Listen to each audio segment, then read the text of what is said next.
All right, Pillsy, kicking off our NHL draft rankings for the 2025 draft, the decentralized draft that will be taking place in Los Angeles on June 27th. We are going to Russia for Daniil Prohkorov. I have handpicked this guy because he is a goal scorer. That's all he knows what to do. Oh, and he's 6'6" as well. Yeah, I mean the size that fits what the Ottawa Senators are looking for, but he's one of those Cy Young award-winning players. What I mean by that is he scores a lot more goals than he does assists, so it looks like a Cy Young winner's record in the MLB. In 43 games in the MHL with MHK Dynamo St Petersburg, he scored 20 goals, 7 assists. Finished a -6 and had 14 PIMs. So clearly, I mean, this guy scored 13 more goals than he had assists. This guy likes to rip the puck.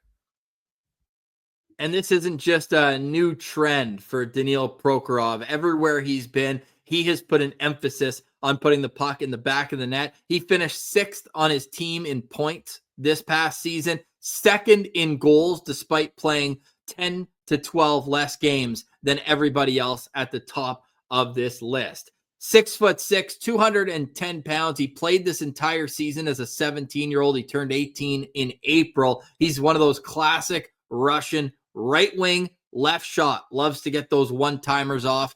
We've got a wide range of rankings for him with our 6 experts, and 2 of them left them off of their top list. Bob McKenzie has a top 80, not ranked as of January. Bob McKenzie always updates his list later on, so we'll get those as we get closer to the top. But we average this out just from the people who have them on their lists. And Craig Button with TSN has him at 79 on his list. Elite Prospects at 66. McKean's at 60.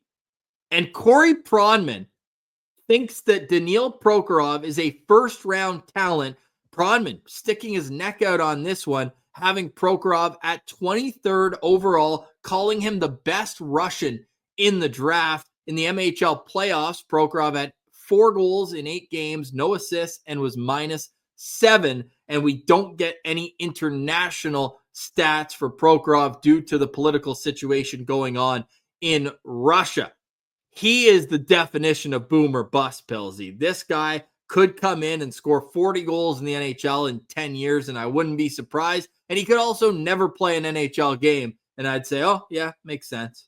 Well, Rossi, call that playing the game of Russian roulette as far as it goes with prospects, right? Like, look, some teams, the Montreal Canadiens, the Philadelphia Flyers, with Michkov and Demidov, they're like, that was a risk we took, and it is paying off massive for them taking that risk.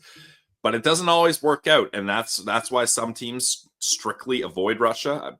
It's fair to say the Ottawa Senators are in that camp. When's the last time they drafted a Russian? The Senators have drafted a Russian once in the last 20 years, and that was Igor Sokolov, who played in the QMJHL. I was going to say, Igor's a honorary East Coaster, though.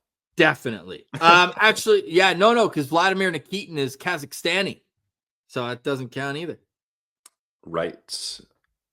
Wait, and did they? Oh, yeah. No, it's Kazakhstan. Yes.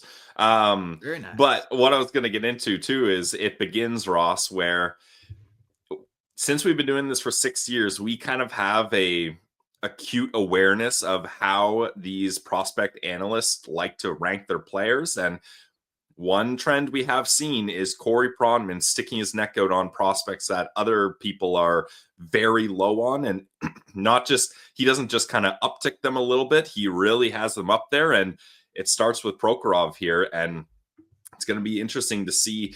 Keep in mind, something we have to talk about every time, but we'll refresh it here since we're starting our list. These are rankings, not mock drafts. So it doesn't necessarily mean that the 23rd overall pick, he thinks the team that has that is going to take that pick. Correct. He has ranked him in his rankings of hierarchy as the 23rd top player. So just quickly clear that up. And the last time the Senators drafted a player out of Russia was 2005. They drafted 3 players out of Russia that year. 3. 2 years later, they took Ruslan Bashkirov, who was playing in the QMJHL for Quebec, and the only Russian they've taken since 2007 was Igor Sokolov. Yeah, so clearly there's a precedent set there. Now, will that change with new ownership, new general manager, totally new executive staff? Possibly, but I don't anticipate it'll change too much. But if it was, Prokhorov could be a guy that they target because he's got the size. He's a goal-scoring right winger. That's what I was just talking about. But Prodman says he's high on him because he's got good hands, plays a physical game. Will Scouch, another good guy we use a lot of his content from, he mentions that he's a good forechecker and an effective player one-on-one, but then tends to turn the puck over with bad reads and passes as kind of the team game gets going. So, Ross, I think this is a guy that's going to be quite a project. I think we could see him putting up nice numbers. But I don't anticipate he's going to be a guy like the high-end Russians, the Michkovs, Demidovs, obviously. But I don't anticipate he's going to be a guy that within a year or two, he jumps right into the NHL. I think there's going to be a lot of work rounding out his game and his skating before he's able to make that jump. And in the system that he plays in Dynamo Moscow's MHL team, Dynamo St Petersburg, he would be the first player to play in the NHL from that team. And just a refresher too, we got to do this. It's the new draft prospect profiles here. The Russian hockey hierarchy goes KHL, VHL, which is like their AHL, and then MHL is like their minor leagues, just for people new to that. It's like their junior leagues. Like yeah, it's like he's playing against his peers in terms of ages. If they're in the VHL, it means they're playing against men at a young age, but the KHL obviously is their top dog over in Russia.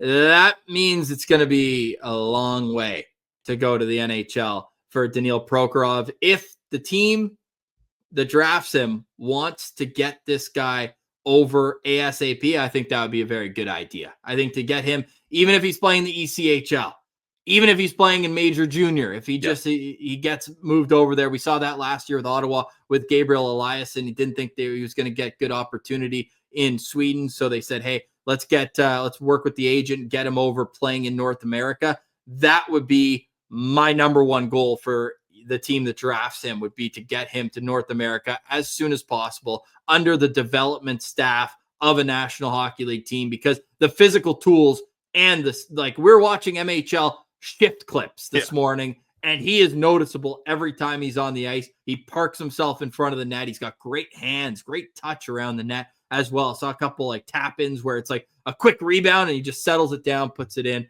No problem at all. Daniil Prohkorov, if the Sens took him late third round, early fourth, I'd be thrilled. This is not a guy you take in the first 2 rounds. Sorry, Corey Pronman. But if you take him in the third round, this could be an extremely fun prospect to track over the next 4 to 5 years. So saying that, Ross, he could be a guy you target with Florida's third round pick? Correct. Hey, it was a trade for Vladimir Tarasenko, so why not reload the Russian in it? Yeah, true.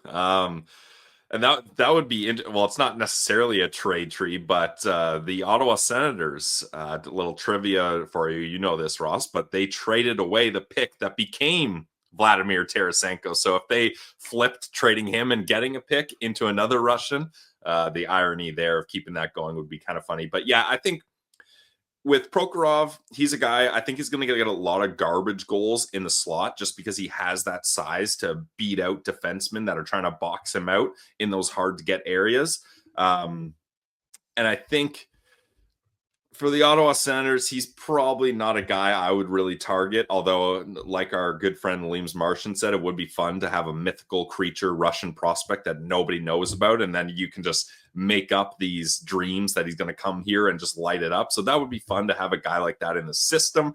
But I think he's not someone the Ottawa Senators should target, especially not in the first round. I give him, for the prospect profiles, a 5-star system of the fit and how much I like player and how much I want the Sens to draft him. I give him a 3 out of 5. So, like, nice player, not the best fit, but wouldn't be upset if they drafted him, I guess. With an average ranking of 57, Daniil Prohkorov comes in at number 50 on our 2025 NHL draft rankings.